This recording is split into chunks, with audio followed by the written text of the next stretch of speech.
Hey guys, today I am so excited because today I'm gonna teach you how I like to make birria de res.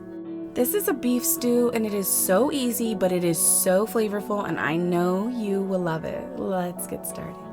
Whenever I make a red chili sauce, I always like to use a combination of 3 dried chilies.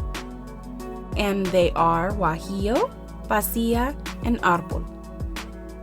You can use any combination of chilies that you like. Any dried chilies will work. 1 of them, 2 of them, all of them, your favorite. Even a dried chili that has been ground up will work for this. You're gonna want to take the tops off of the chilies and then remove all of the seeds, and also you want to give these a really good rinse. They can be kind of dusty and you don't want that ending up in your final product. I'll definitely link some videos where I go more into detail on how to work with these chilies, but basically you just want to take the seeds out, wash them off, set them to the side. Once you have them all rinsed and they're deseeded, you want to toast them in a pan, and you want to do this on a high heat and you want to do it pretty quickly. So we're looking at about 15 to 30 seconds and you want to be moving them around the whole time. They should start puffing up and smelling amazing. Once they're done toasting, you just want to put them in the bowl and set them to the side. Right here we are covering the chilies in some boiling hot water. We are going to steep them for about 30 minutes. Once you're done steeping them, you want to remove them from the water and blend them all up with about a 1/4 cup of the liquid. I don't show that here, but like I said, I'll link some videos where I do show more of that. Now we're on to the meat portion, and you can use any long cooking beef that you like, but really you want to find something that has a really good marble in it. The fat is very important for this dish, so you definitely want to find something that has a nice fat content, but you can use whatever kind of beef that you have. So we're just going to chop that beef up into about 1.5 to 2 inch squares, and then you want to cover it with a little oil, and then I just want to salt mine with salt and pepper. This is just Himalayan pink sea salt, the coarse one, and this is coarsely ground black pepper. You want to give this a really good mix until it's all well combined, and it should be at room temperature, guys. So right here in my pan, I have it heating up with a few tablespoons of oil in it, and we are just going to brown all of our pieces of meat. This is not strictly necessary, but it definitely adds to the flavor, so I recommend that you do it if you have the time. You also want to brown your meat in batches because you do not want to put too much meat into your pan, guys.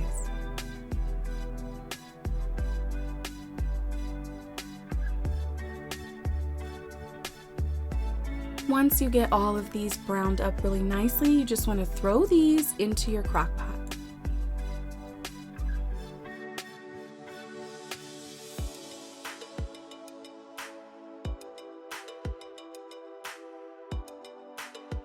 Right here I just have a large onion, and I'm going to be toasting it in the same pan that I toasted the meat in, or that I fried the same pan that I browned the meat in. I'm also going to be toasting my garlic right there, but this is going to be just quick and, like I said, completely optional. You can just chuck everything in that crock pot. Once the onions and the garlic get a little bit of color, they go into the crock pot with the meat.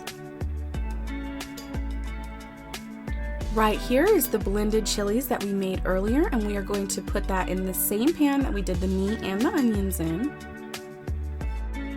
These chilies are going to deglaze the pan, pulling up all of that flavor, just making it even more yummy. You want to cook them for about 5 minutes, stirring constantly. By cooking the chilies, we're really concentrating that flavor, guys.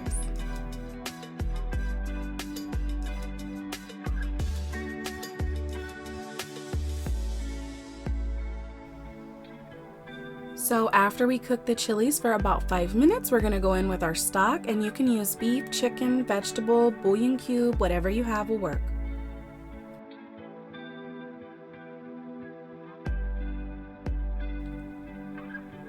Right here is our spice blend that I like to use. It will be in the description down below. You want to combine everything here and then cook for about 5 minutes.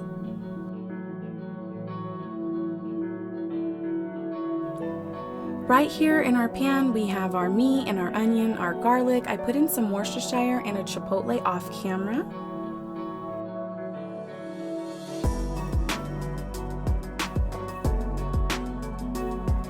And now we're going to strain our sauce. And now this is a personal preference thing. I just don't like too much of that pulp. I want to control how much is in. But again, just like everything else, you can just throw all of this in the crock pot and it will still taste amazing, you guys.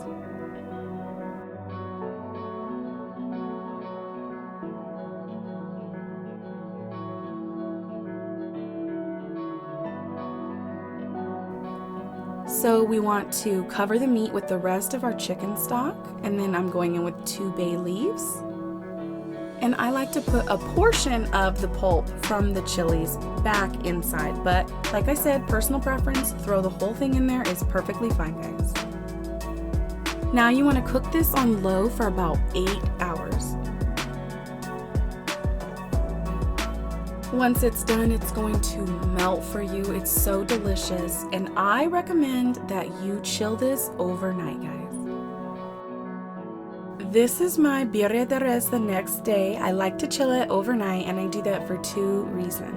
The first reason is for this fat that you see right here. If you chill it, all the fat will come up to the top, making it really easy to collect all of it. The second reason that I like to chill mine overnight is for the marriage of the flavors. Just like a spaghetti sauce or a chili bean recipe, this will taste much better the next day. You want to remove about 90% of the fat on top of this meat, and that is what you're going to fry your tacos in. And if you don't like to use it like that, you can use it for your eggs or just put it inside of chili beans or anything. This fat is really, really flavorful, guys.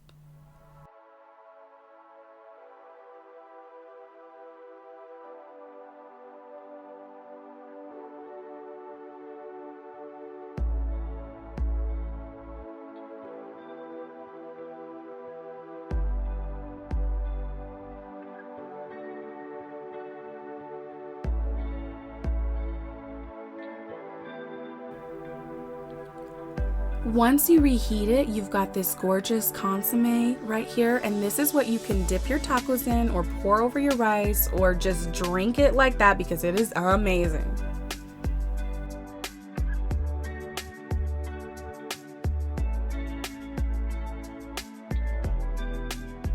This is the final product, the birria de res, and it is ready to go for your enchiladas, your tamales, or your tacos, which I'm going to show you how I do next.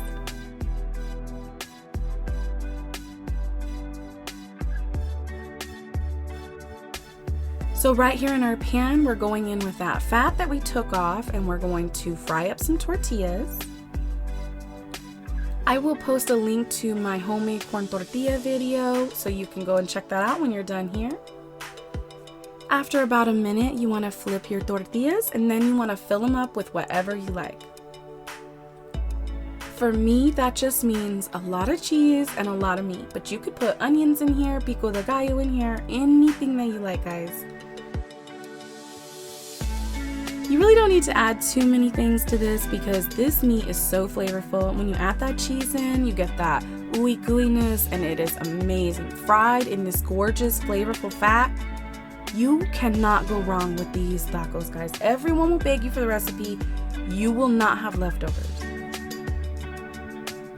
You want to fry them on each side for about 1 minute, and they will be nice and crispy and absolutely delicious. You want to dip these in that gorgeous consomme and just, it's amazing, guys. Seriously, you have to give this a try.